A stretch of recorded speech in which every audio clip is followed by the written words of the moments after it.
All right. And last but not least, we have the AFC and NFC, our 2020 predictions. All right, let's see how it lines up.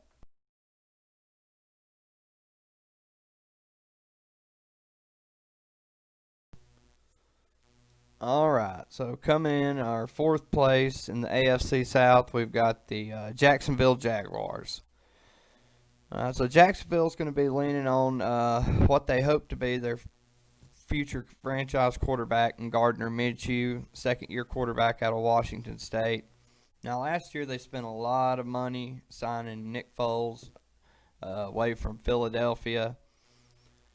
He had won Super Bowl with them, coming in for injured Carson Wentz in the second half of the season, leading them through the playoffs. So they signed Foles. He gets injured. Minshew ends up impressing. They decided to go with him as the future of the franchise. And Gardner Minshew played well. There's no doubt about that. But this year's going to be a little different. Last year, he had no pressure. It didn't matter how he played. If he came in and threw 4 picks, who were they? They couldn't pull him. There wasn't anybody else to put in for him. So it'll be interesting to see how he matures and grows. Um, Certainly, you always wish the best. They've got a very solid running game. Jacksonville does, with the beast Leonard Fournette. Um, they've lost some pieces off that great defense, but they're still solid there. But even with Gardner Minshew, it looks like it's going to be another basement dweller season for Jacksonville as he grows and becomes a better playmaker at quarterback, and until they can get some more talent around him. So at fourth place in the AFC South, we've got Jacksonville finishing 4-12, and again, fourth place.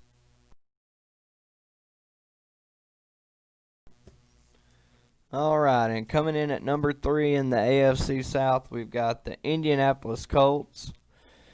All right, so the Colts were able to lure Philip Rivers away from the LA Chargers during the offseason, which is a big get. It certainly helped energize the Colt base, energize the fan base. The only problem is I'm afraid it's not going to turn into the wins, and it's not going to be as big of an improvement as Colts fans are hoping for. And the reason I say that is if you look at LA's how the Chargers season went last year, 2018 they lost in the divisional round to the Patriots, I believe.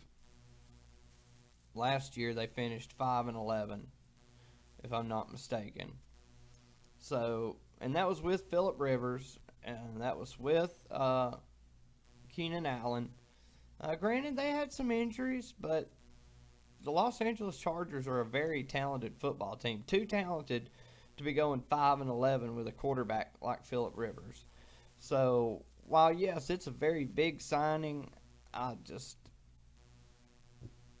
don't see it translating to the wins that maybe some Colts fans think that it's going to lead to. So we have the Colts finishing third place in the AFC South and with a record of 8-8.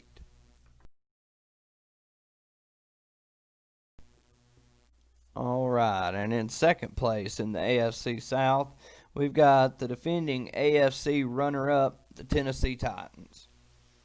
Now, last year Tennessee finished the regular season at 9-7, got in as a wild card, and really caught fire. I believe they went on the road, won the first round against the Patriots, beat Tom Brady in his last game in New England.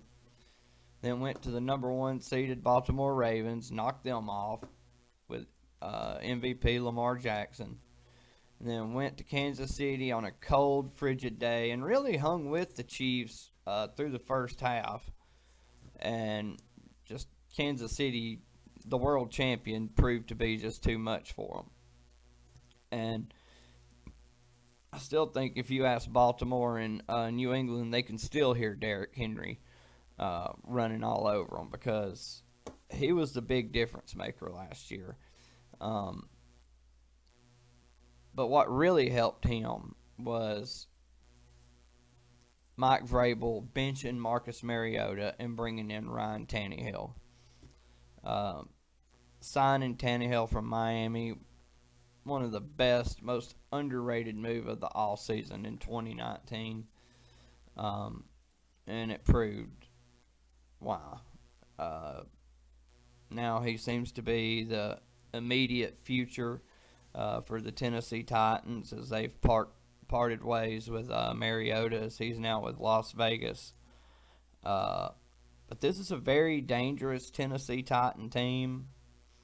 I mean, you look at the weapons. You know, they got A.J. Brown, Corey Davis, uh, and of course Derrick Henry pounding the ball.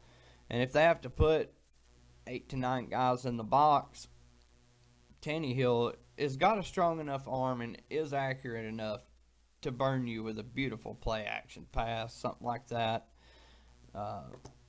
So this is a very dangerous Titan team. We have them going 11-5, and I actually have them making the wild card. And just this is a very sneaky good Tennessee team. Now I do think there's one team in this division that's better, and I don't think too many people will disagree with me. But that still doesn't take away from how good this Tennessee Titan team really is with Tannehill, Corey Davis, Derrick Henry, and then on defense, like I said, you've got Dory Jackson, Rashawn Evans, and just I could keep on naming, but you catch the drift. So right now, like I said, we've got Tennessee finishing 11-5 and snatching up the wild card.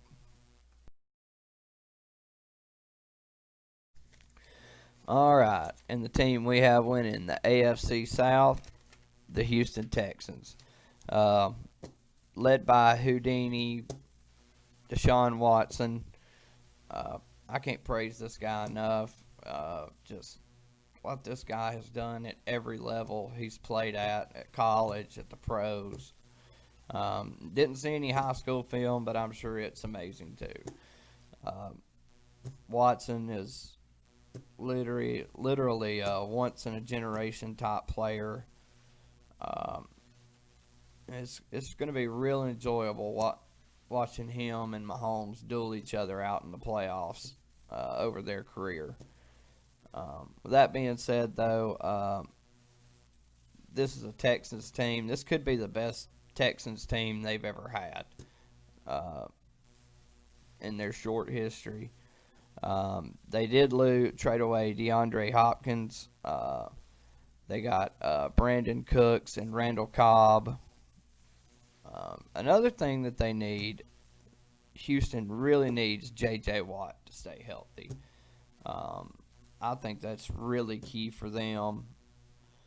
And if they can do that, keep Deshaun healthy, keep him from scrambling in situations where it's not going to benefit the team to get a first down there. I mean, yes, it's always going to help the team to get a first down, but, you know, is that first down going to help that team win a Super Bowl or not? So Deshaun's just got to learn to make better, more mature decisions about his body and realizing how important he is to that franchise.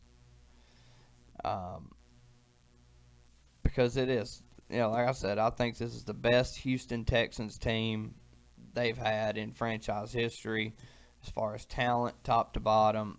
And it starts with number 4. And Deshaun Watson, him and Pat Mahomes should be right there as far as favorites to win the MVP this year. Of course, you're going to give the edge to Pat Mahomes because he is the defending Super Bowl champion. He's earned that right. But I promise you, Deshaun Watson will be nipping at his heels, and he's worth it. So we've got Houston finishing 13-3 and the AFC South champions.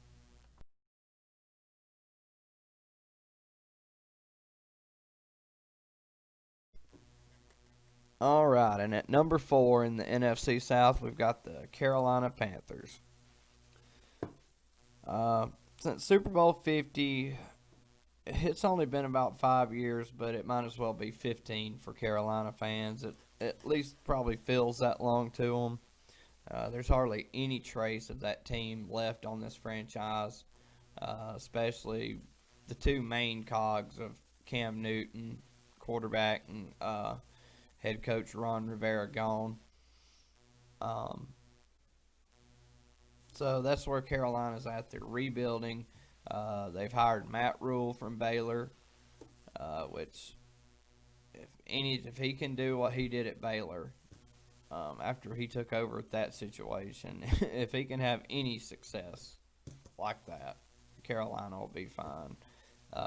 They signed Teddy Bridgewater from New Orleans. You know, he's a first-round draft pick by the Vikings. Kind of got nicked up, ended up losing his starting job, and signed with signed with New Orleans. Kind of got a revamped career. Now he's looking to start over at Carolina. Then they've got Christian McCaffrey, young, talented, explosive running back out of the backfield. You know, don't just as deadly between the tackles as he is outside of them. So Carolina's got a good core started. Sadly, it takes a lot more than a core to win in the NFL. So we've got Carolina finishing 4-12 and at the bottom of the NFC South.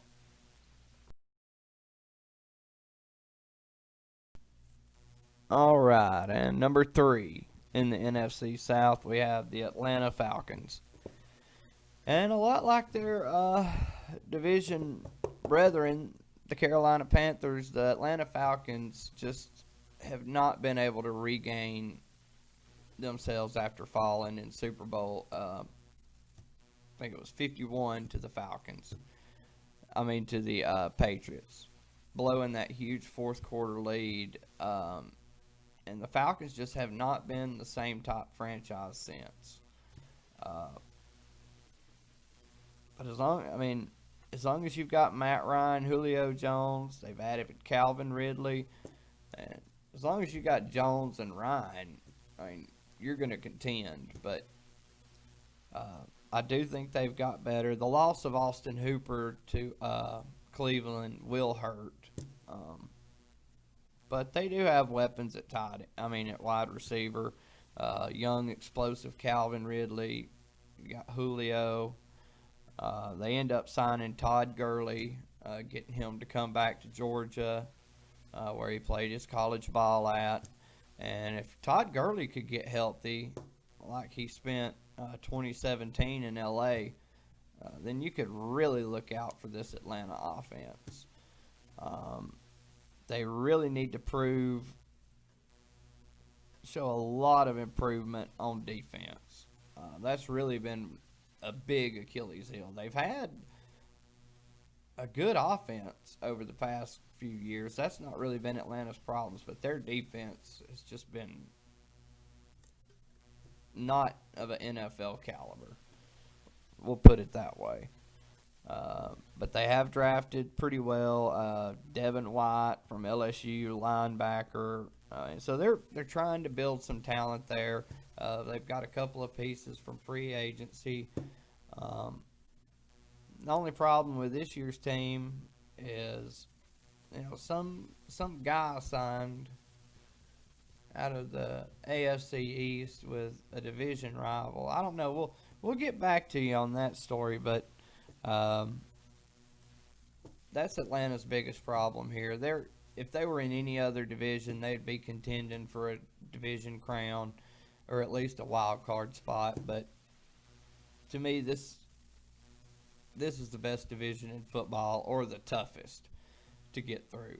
So we've got the Atlanta Falcons finishing 8-8 in third place. in the NFC South.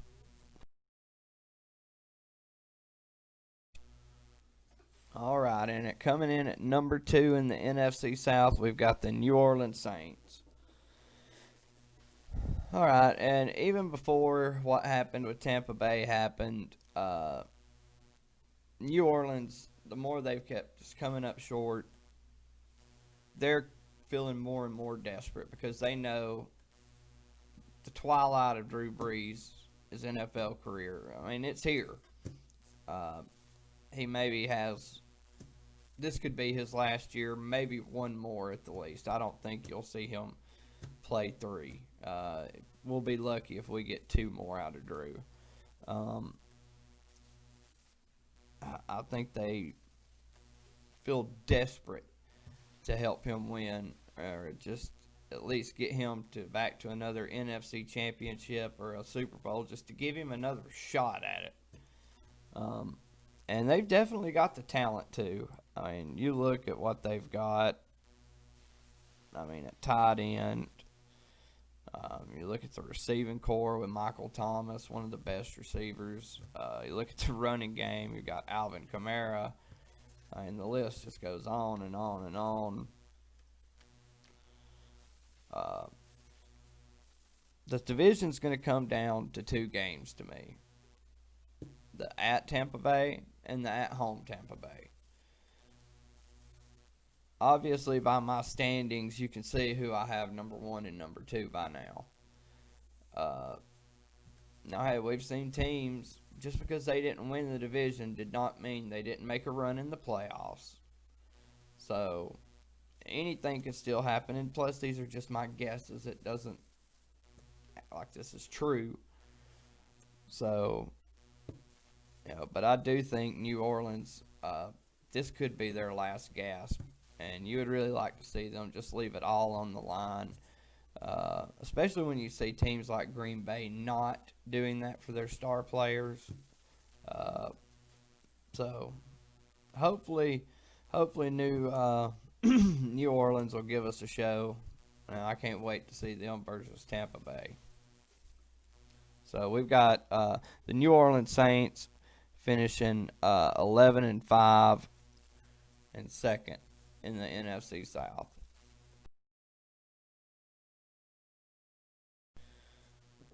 And last but not least, the team you've heard me talking about, the team we've got favored to win the NFC South, the Tampa Bay Buccaneers. And I'm sure everybody knows why. The GOAT, Tom Brady, leaving New England to come down to Tampa Bay.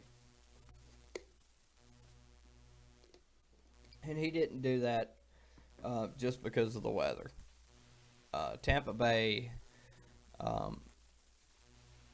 really, they've been a quarterback away for a pretty good while, and they tried to ride Jameis Winston. They give the boy every opportunity to lead them, and I mean, he put up decent touchdown and passing yard numbers, but the interceptions just too brutal to overcome. And that's something Tom Brady is going to play smart. He's going to protect the football. And I cannot wait to see. We haven't seen Tom Brady with this much talent around him since 2007, maybe 2011. I think it's going to be incredible. I mean, you've got Mike Evans, Chris Godwin, O.J. Howard, LaShawn McCoy. And then after he signs, Gronk comes out of retirement. Rob Gronkowski. Rob Gronkowski, his favorite target in New England, and signs with him in Tampa Bay. This team is going to be fun to watch, and they've got a good defense too. It's not like they're going to have to outscore people 45-41, 38-31. You're not going to have to see that. They've got a decent defense to go along with what should be a very explosive offense. The only thing is, how long is it going to take this team to gel? if I'm a Tampa Bay fan, that's my biggest concern is how long does it take them to become an effective unit? Uh, Tom Brady, he seems pretty. I mean, his entire career, he's been getting used to new receivers, new running backs. Hadn't phased him yet. So until somebody proves that Tom Brady isn't going to do it, you have to bet on him. I mean, how many times does this guy have to prove us wrong before we stop betting against him? So I think I've learned my lesson. I don't know if anybody else has, but that's who we've got. We've got the Tampa Bay Bucks finishing 12-4 and winning the NFC South, and that'll do it for our 2020 predictions on the 2020 NFL season. I hope you enjoyed watching it with us. And like I always tell you, God bless this country. God bless you. Be safe. Take care. And check back with us. We'll be having more videos coming up on the 2020 NFL and 2020 college football season. Take care.